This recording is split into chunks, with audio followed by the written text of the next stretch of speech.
नमस्कार दोस्तों, स्वागत है आपका वाईफाई जीएस एग्जाम में। इस डिस्कशन में हम 15 जुलाई 2020 के जो भी इम्पोर्टेंट करंट अफेयर हैं उन सभी को कवर करेंगे। तो चलो स्टार्ट करते हैं। First question, Vidhu P Nair को भारत के अगले राजदूत के रूप में किस देश में नियुक्त किया गया है? तो इस क्वेश्चन का सही आंसर है बी, तुर्कमेनिस्तान। तुर्कमेनिस्तान की लोकेशन देखते हैं हम। यह तुर्कमेनिस्तान की लोकेशन, ये सेंट्रल एशिया में एक देश है और इसकी कैपिटल है अशकाबाद। और यहाँ के राष्ट्रपति का नाम है गुरबंगुल बर्दीमुहामेदोव। ये आसपास के देश हैं, कजाकिस्तान, उज्बेकिस्तान, तजाकिस्तान, अफगानिस्तान और ये इधर ईरान है। और इस देश की बाउंड्री कैस्पियन सी के साथ टच होती है। ये तो हमने विधु पी नायर के बारे में जानकारी ली, जो तुर्कमेनिस्तान में इंडिया के एम्बेसडर अपॉइंट हुए हैं। अगर आपको इस टॉपिक को अच्छे से कवर करना है, जिसमें हमने और भी देशों के जहाँ पे भारत के राजदूत और उच्चायुक्त अपॉइंट हुए हैं, तो ये टॉपिक हम ऑलरेडी कवर कर चुके हैं। इस वीडियो का लिंक डिस्क्रिप्शन बॉक्स में आपको नीचे मिल जाएगा, तो वहाँ जाकर आप इस लिंक को देखकर इस वीडियो को कवर कर लीजिएगा। अब चलते हैं नेक्स्ट क्वेश्चन की तरफ। भारत किस देश में एफडीआई के जरिए निवेश करने वाला दूसरा सबसे बड़ा देश बन गया है? तो इस क्वेश्चन का सही आंसर है ए, ब्रिटेन। अच्छा, दूसरे नंबर पे इंडिया है, तो फर्स्ट पे कौन है? फर्स्ट पे है यूएसए। अच्छा, एक रिपोर्ट जारी हुई थी अभी, ये बताइए उसमें इंडिया में सबसे ज़्यादा जो एफडीआई है वो किस देश से आती है? तो वो आती है सिंगापुर से। ये एग्जाम में पूछा जा सकता है कि भारत में सबसे ज़्यादा एफडीआई किस देश से आती है, तो वो आती है सिंगापुर से। अब चलते हैं नेक्स्ट क्वेश्चन की तरफ। हाल ही में किसने शॉर्ट डॉक्यूमेंट्री के लिए दादा साहिब फाल्के पुरस्कार 2020 जीता? Option A Sachin Awasthi, option B Kejungdi Thongdok, option C Navtej Bal, option D नवीन अग्रवाल। तो इस क्वेश्चन का सही आंसर है बी, केजुंगडी थोंगडोक, और ये अरुणाचल प्रदेश से हैं। ये तो हमने इस ऑप्शन के बारे में बात करी। सचिन अवस्थी, इन्हें भी हाल ही में ग्लोबल ह्यूमैनिटेरियन अवार्ड 2020 से सम्मानित किया गया था। नवतेज बाल, ये माइक्रोसॉफ्ट इंडिया में भी हाल ही में एग्जीक्यूटिव डायरेक्टर अपॉइंट हुए हैं। नवीन अग्रवाल, नाडा जो कि नेशनल एंटी डोपिंग एजेंसी है, जिसका हेडक्वार्टर न्यू दिल्ली में है, ये इसके सीईओ हैं नवीन अग्रवाल। तो इस क्वेश्चन से हमें इतनी जानकारी मिलती है। अब चलते हैं नेक्स्ट क्वेश्चन की तरफ। हाल ही में पोलैंड के राष्ट्रपति कौन बन गए हैं? Option A Lee Hsien Loong, option B Jean Castex, option C Michael Martin, option D Andrzej Duda. तो इस क्वेश्चन का सही आंसर है डी, एंड्रेस डूडा। ये भी हाल ही में पोलैंड के प्रेसिडेंट बन गए हैं।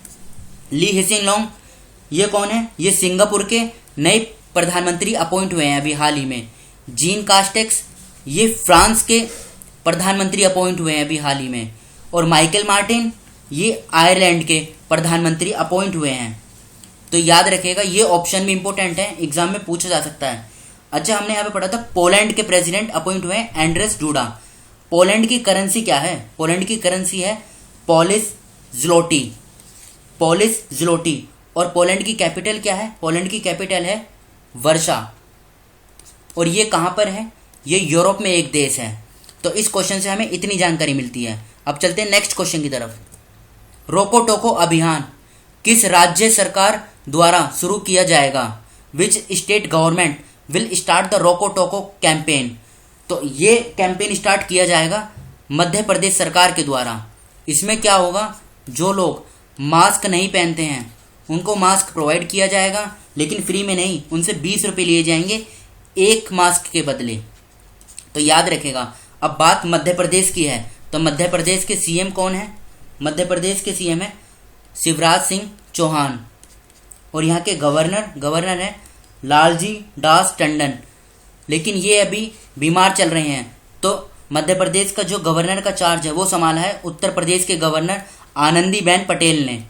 ये इंपॉर्टेंट इन्फॉर्मेशन है, याद रखेगा। मध्य प्रदेश में जो लोकसभा की सीटें हैं ये 29 हैं, और राज्यसभा की सीटें हैं 11, और विधानसभा की हैं 230।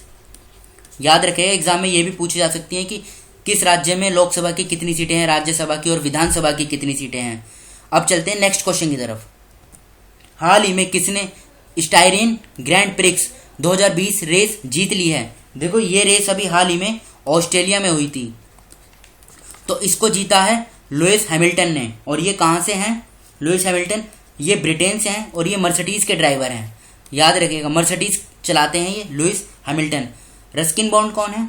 इन्होंने भी एक बुक लिखी है, ए सॉन्ग ऑफ इंडिया, ये नाम याद रखिएगा, ए सॉन्ग ऑफ इंडिया। ये बुक रस्किन बॉन्ड के द्वारा लिखी गई है। और करणपुरी ने एक बुक लिखी थी अभी हाल ही में, #MeToo। और वाल्टेरी बोटास कौन है?